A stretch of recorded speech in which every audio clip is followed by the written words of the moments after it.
It's roughly 2 million years ago. You're standing in the middle of a small group of early humans somewhere on the African savannah.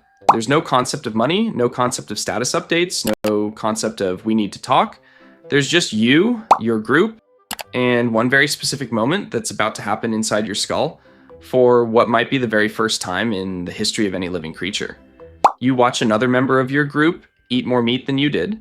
You watch them get more attention from someone you wanted attention from. And something happens in your chest that has no name yet, no word, no framework. It just feels like fire. This is the story of the first time a human ever felt jealous. Not jealousy as we know it today, not Instagram jealousy, not why didn't you like my post? Jealousy, not even my ex is dating someone hotter than me. Jealousy, we're talking about the very first spark of that exact emotion in a brain that had never experienced it before. Had never. And here's the thing nobody tells you.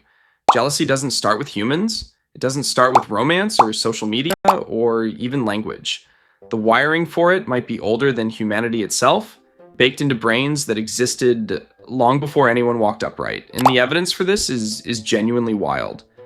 Because if jealousy is just a cultural habit, something we invented along with marriage and gossip and reality TV, then it should only show up in creatures complex enough to have those things.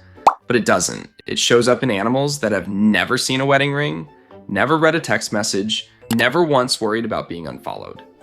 Which raises an uncomfortable question. What if jealousy isn't something humans came up with at all? What if it's something humans simply inherited?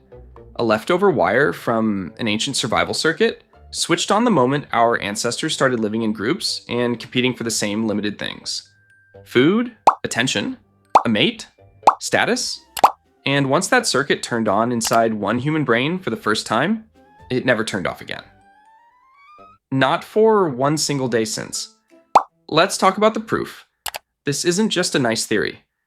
In 2003, researchers at Emory University ran an experiment with capuchin monkeys. Two monkeys, side by side, doing the exact same task, handing the researcher a small rock in exchange for food. When both monkeys got cucumber, fine, no problem, business as usual.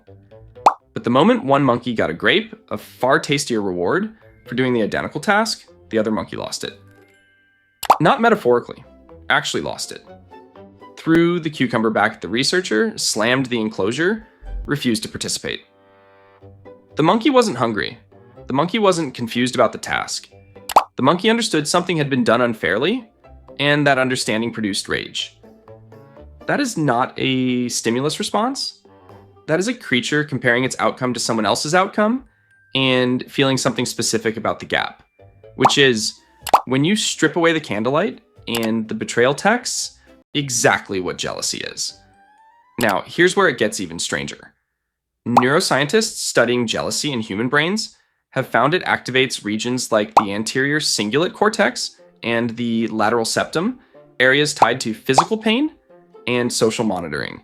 Your brain processes the sting of jealousy using some of the same machinery it uses to process actual bodily injury. Getting left out, getting passed over, watching someone else get the thing you wanted registers in your skull like a wound. That is not a coincidence. That is evolution repurposing old hardware for a new job. Fear kept our ancestors alive by making them run from predators. Anger kept resources defended. And jealousy, sitting right alongside them in age, kept attention locked onto threats to status, to mates, to belonging within the group. Lose your place in the hierarchy back then, and you didn't just feel embarrassed. You lost access to food, protection, reproduction, survival itself. So the brain built an alarm system for exactly that danger, and it built it early, long before anyone had words to describe what the alarm was for.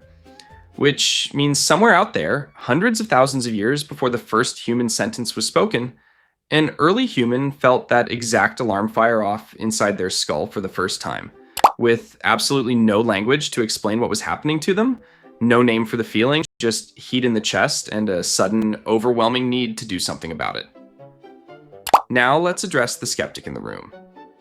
Because it's a fair point. Maybe what looks like jealousy is simpler. Maybe that capuchin monkey wasn't jealous at all. Just frustrated, confused, reacting to change.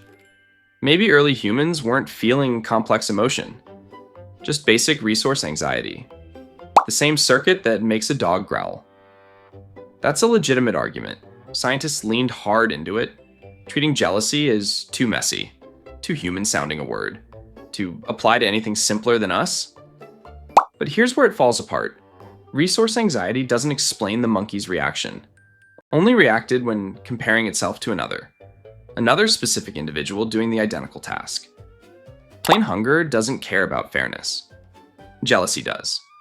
Once you accept this emotion existed before language, before culture, before anything we'd recognize as society. You have to ask what it was doing. The answer is jealousy wasn't a bug. It was infrastructure. In small early human groups, survival depended on position. Who shared food with you? Who defended you? Who chose you as a mate? Who included you when resources got scarce? Losing ground in any area could be death. Jealousy functioned as an early warning system, a sharp, unpleasant signal that screamed your position is slipping. Do something now. Humans who felt that alarm and acted, fought to keep their mate, status, place at fire. Were the humans who survived? Passed their genes forward? The ones who didn't feel it faded out, calm and unbothered, right up until they weren't. But here's the uncomfortable part of the story. The part feel-good evolutionary psychology explainers skip. That same ancient circuit protects status and bonds, is also one of the oldest engines of violence.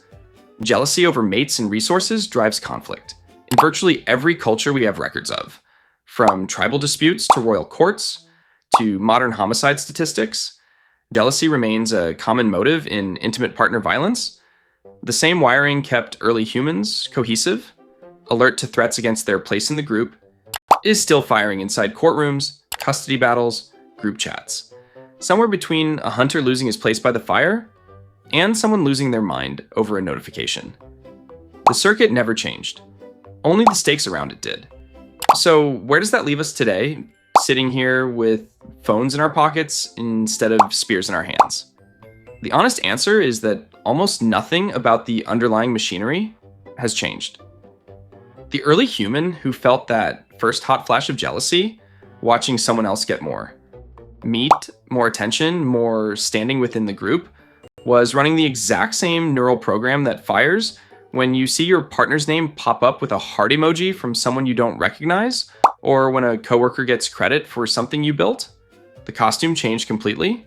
Caves became apartments, hunting grounds became job markets, mates became relationships negotiated over brunch instead of survival.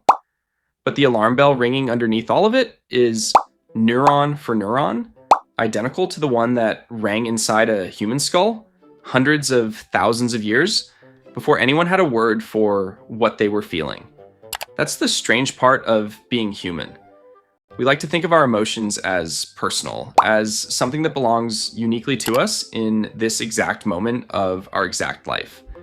But jealousy connects you backward through an unbroken chain of human experience to someone standing by a fire long before history, before writing, before anyone had the language to ask why this feels like this.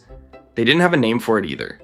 They just had the heat in the chest, the tightening in the gut, the sudden, undeniable need to act on a feeling they couldn't explain, and somehow that exact same wiring got passed down, generation after generation, all the way into your skull. Right now, reading this. Every time you've ever felt that particular sting, watching someone else get what you wanted, watching attention go somewhere you wished it had gone to you, you've been plugged into one of the oldest emotional circuits our species has ever built. Not a flaw, not weakness. Infrastructure doing exactly the job it was built to do, just in a world that no longer matches the one it was designed for. So next time that feeling shows up uninvited, sharp, and uncomfortable, and a little embarrassing to admit out loud, remember you're not broken, and you're definitely not alone in feeling it. You're standing in a very long line of humans stretching back before history itself, all of them feeling the exact same fire in the chest with no name for it, just trying to figure out, like you are right now, what to do about it. So tell me, when was the last time you felt that fire? Drop it in the comments. I want to hear it.